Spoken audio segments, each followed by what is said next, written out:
Have you ever walked away from an argument feeling like you lost, even though you were right? You said everything. You defended yourself. You explained until your throat dried, and yet, deep inside, something felt off. Like your words didn't land. Like your strength drained with every sentence.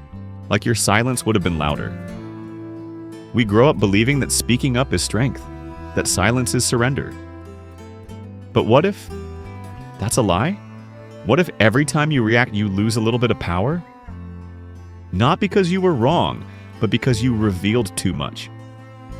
Niccolo Machiavelli once said, "It is much safer to be feared than loved when one of the two must be lacking." And what is fear if not the unease of not knowing what someone is thinking? You think that power lies in being heard, but maybe true power is in being unreadable, in unsettling others with your silence, in withholding your reaction, not because you're weak, but because you've learned. Every word you speak is a move revealed, and the strongest player says nothing. Why do we feel this urgent need to respond? To explain? To justify? To fight for our truth? Because we've been taught that silence equals defeat, that if we don't react, we're allowing others to win. But here's the paradox. The moment you have to prove yourself, you've already lost control. Carl Jung once said, "That which you resist persists." And what is reaction if not resistance dressed up as righteousness? You think you're defending your integrity, but most of the time you're defending your ego. That fragile identity that needs to be validated, that part of you that can't stand being misunderstood. But understand this, the people who provoke you are not seeking truth. They're seeking control. And when you react, you're playing by their rules. Every emotional outburst, every rush to correct, every desperate "but that's not what I meant" is a leak in your power. You become predictable, accessible, manipulable. Machiavelli didn't admire the loud ones. He studied the ones who held back, the ones who listened with stillness, and then, at the perfect moment, acted without warning. The illusion is thinking that silence is weakness. But in truth, silence is a weapon, and reaction is a surrender. So ask yourself, how many times have you let someone pull a reaction out of you, just to watch you bleed? And how different would your life look if you refused to take the bait? Machiavelli understood something that still terrifies people to this day. Power doesn't belong to the strongest. It belongs to the most unpredictable. You don't need to dominate a room with your voice. You need to dominate it with your presence, with mystery, with silence that unnerves. He once wrote, "A wise ruler ought never to keep faith when by doing so it would be against his interest." And while that sounds cold, what he meant was this: never reveal more than you must, because once people understand your mind, they learn how to control it. Think about the last time you felt compelled to explain yourself, to lay your cards out. Did it give you power, or did it drain you? When you speak too soon, you forfeit leverage. When you reveal your thoughts, your emotions, your intentions, you give others a map to your vulnerabilities. That's why silence is so unsettling, because it withholds. It turns the game upside down. Suddenly they are the ones guessing. They are the ones off balance. And in that uncertainty, you gain the upper hand. The Machiavellian mind is not impulsive. It is calculated.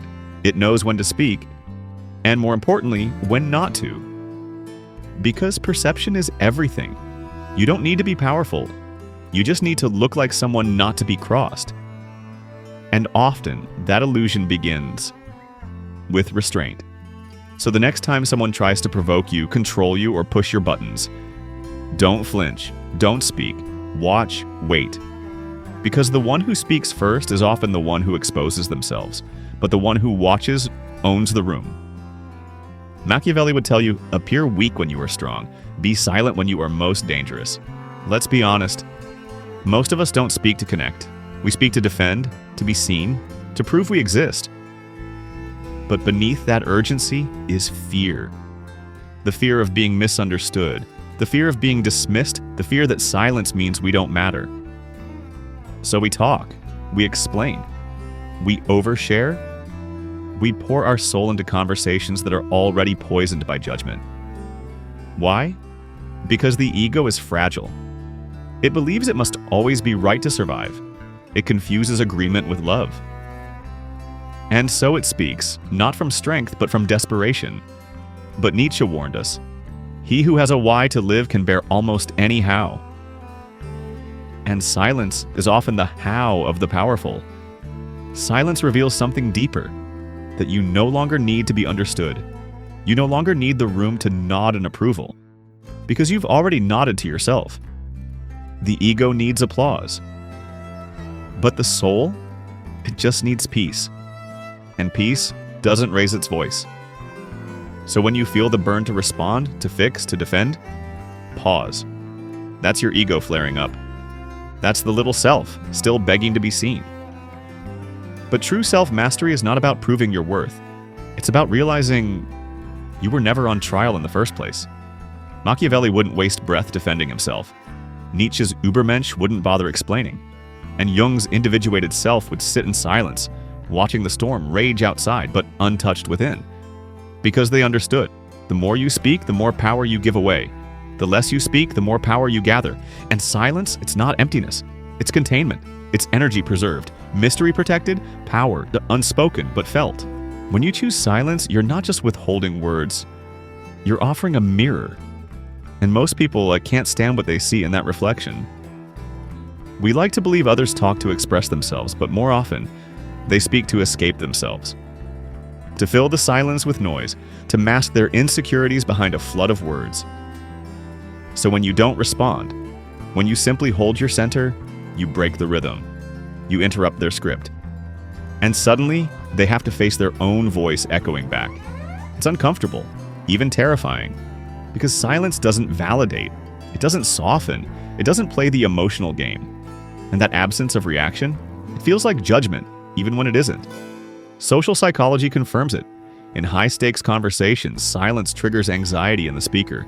Their brain lights up with uncertainty. They begin to project. Are they judging me? Did I say something wrong? Do they know what I'm hiding? Your silence activates their shadows, their guilt, their fear of being seen for who they truly are. This is why manipulators hate silence, because they rely on your reaction to maintain control. They feed on your outrage, your need to explain, your emotional unraveling. But when you give them nothing, they lose their power. They spiral, they reveal themselves, and not just to you, but to themselves. Machiavelli understood this long before it became science. He knew the battlefield wasn't the words exchanged, but the energy behind them. Silence isn't passive, it's disruptive. It's a psychological blade, cutting through illusions with no effort. And perhaps the most threatening thing you can do to someone who thrives on chaos is to remain completely unmoved. So the next time someone tries to push you into reaction, let them speak. Let them twist. Let them expose themselves to their own echo. Because your silence, it says more than any argument ever could. There comes a moment, quiet but defining, when you stop reacting and start observing. That's when everything changes. You're no longer the pawn in someone else's emotional game. You're not the defender, the explainer, the fixer. You become the strategist, the one who sees the board while others keep moving blindly. You begin to notice patterns, how certain people only come around when they need validation, how some arguments are never about truth, but control, how silence disarms more than the sharpest words. And in that clarity, you realize you've been giving your power away, not by losing fights, but by entering them in the first place. Carl Jung wrote, "A man who has not passed through the inferno of his passions has never overcome them." And that inferno? It lives in your reactions, your need to be right, your fear of being dismissed. But when you sit in the fire, when you choose silence instead of defense, you emerge with something greater than victory. You gain self-possession. And people notice. They sense the shift. That you are no longer easy to read, easy to move, easy to manipulate.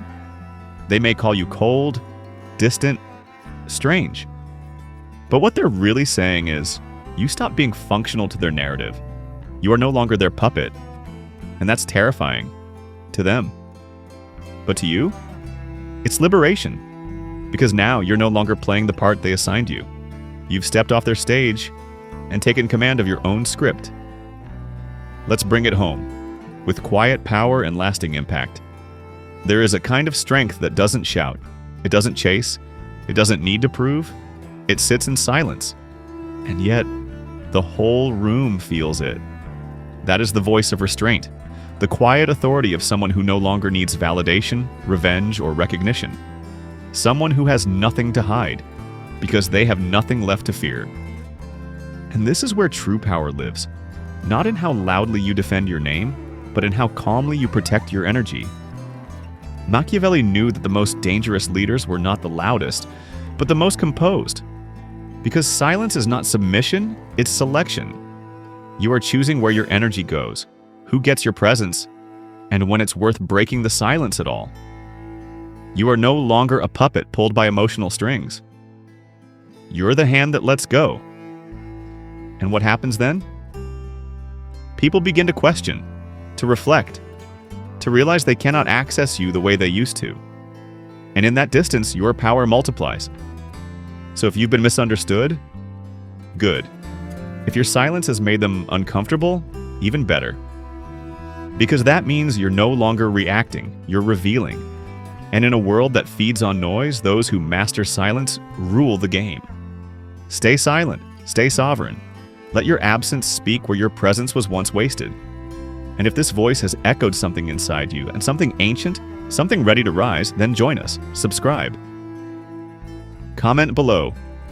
What did silence teach you? Because the next video will go even deeper into how silence can be used not only to protect you, but to dismantle the very systems that once controlled you. This was Transcendent Secrets, and the silence has only just begun.